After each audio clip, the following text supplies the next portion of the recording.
Bueno, la idea de este escrito que voy a compartir tiene por un lado una parte de reflexión que es como para explicar el espíritu que hay atrás de los ejercicios o de las propuestas, y por otro lado una parte práctica, eh, un poco en el recuerdo de mis días de maestro, algo así como mañana necesito dar clases, estoy en el horno, socorro, quiero una idea de actividad para mañana, ¿no? La frase que leí de un libro de Boris Cyrulnik, que inspiró a este escrito, él dice que lo que fija las experiencias como recuerdo y les da coherencia es encontrar a alguien para hacer un relato con ellas.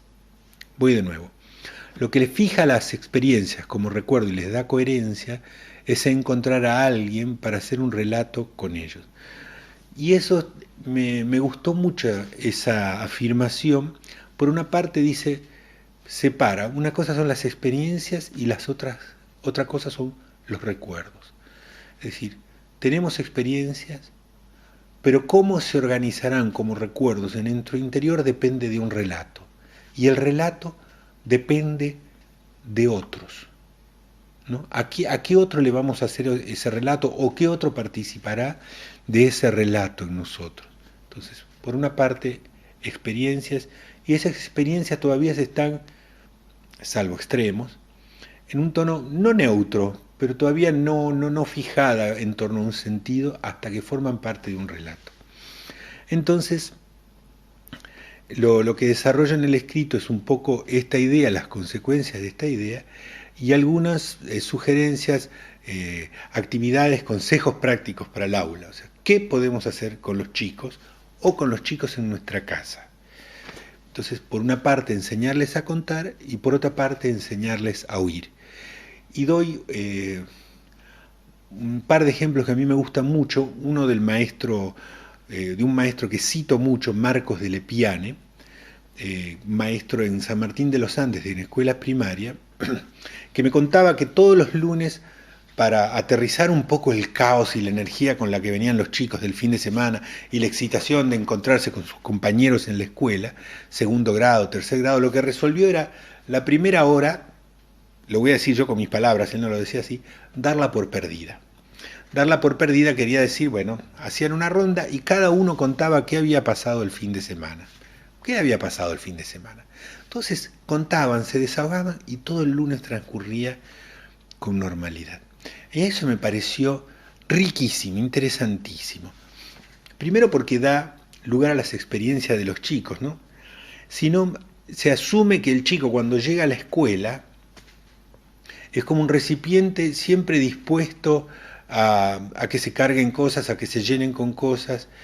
La verdad es que, dando a un ejemplo que yo doy muchas veces, el ejemplo de los niños como inmigrantes, cuando uno es inmigrante, cuando estás en un nuevo país, en una nueva ciudad, en una nueva situación, es tal el cúmulo de experiencias que realmente necesitas contarlas, compartir, parar en algún momento de absorber, recibir, recibir y recibir, porque necesitas un poco lo que pasa en los congresos y en los seminarios. Vieron que hay la primera hora de seminario, y luego los 15 minutos que se dieron de receso se convierten en media hora. ¿Por qué? Porque todo el mundo necesita compartir, charlar, intercambiar un rato antes de volver a ser solo pasivamente receptores de la exposición de otro. A los chicos les pasa lo mismo. Entonces, me pareció muy buena esta idea de que por un lado le daba lugar a cuéntenos qué les pasó durante el fin de semana. Por otro lado, y esto engancha con las charlas con los adolescentes en las casas, cuando los chicos se hacen más remisos a contar sus experiencias. ¿Qué te pasó? Nada, bien. Y así como cuentan con monosílabos, responden. Y yo digo que puede que a veces sea porque el chico no quiere contar, y puede que otras veces sea porque no sabe qué de su experiencia es narrable, es contable. ¿Cómo sé yo de todo lo que me pasó durante el día, durante estos días, que hay algo que merece la pena ser contado? No tengo idea. ¿Cómo sé que no voy a hacer el ridículo? ¿O cómo sé que hay en mi experiencia algo que es moneda de cambio de un relato? No lo sé. Entonces, ¿qué pasa? Que cuando Yo estoy en una rueda de personas que todos cuentan, en la que todos cuentan, no solo atiendo al contenido, al relato que está haciendo el otro, sino a qué elige contar, por una parte, y cómo reacciona el grupo. Y ahí, ¿qué estoy aprendiendo? Ah, a mí me pasó algo parecido, no se me hubiera ocurrido contarlo, resulta que los demás oyen, hay silencio, o reaccionan con risas. Ah, quiere decir que eso se puede contar.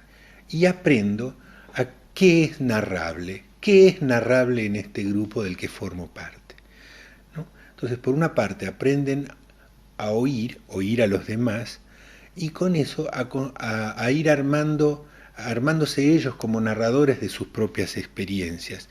Vale decir, todo el cúmulo de vivencias y anécdotas que tenés del fin de semana, escoger esta, aquella, la otra, para compartirla con el grupo como una moneda rica de intercambio.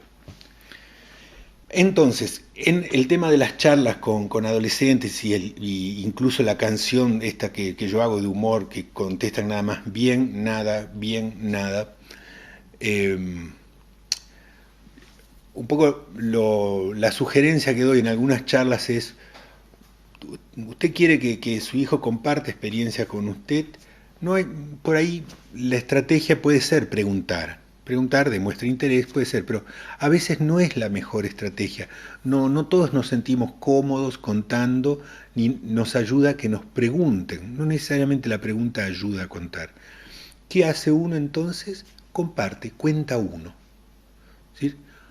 Contamos algo de nuestro día.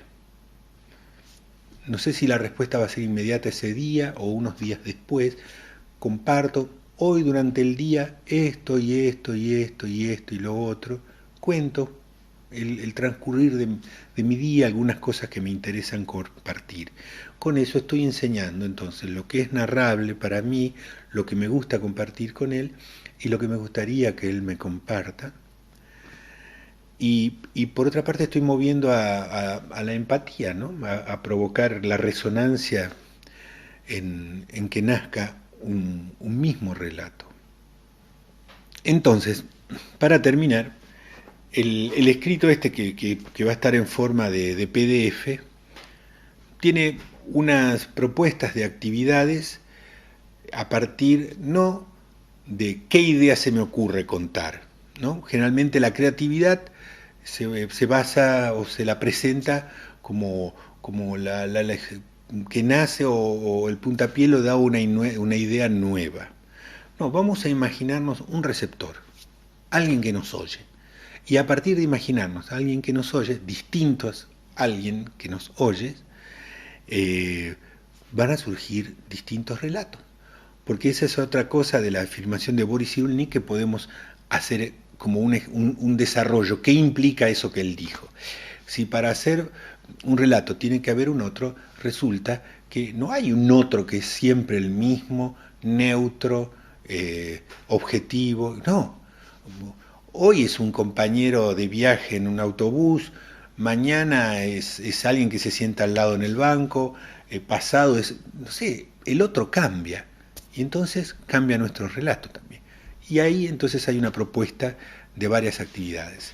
Bueno, mucho gusto compartirlas con ustedes.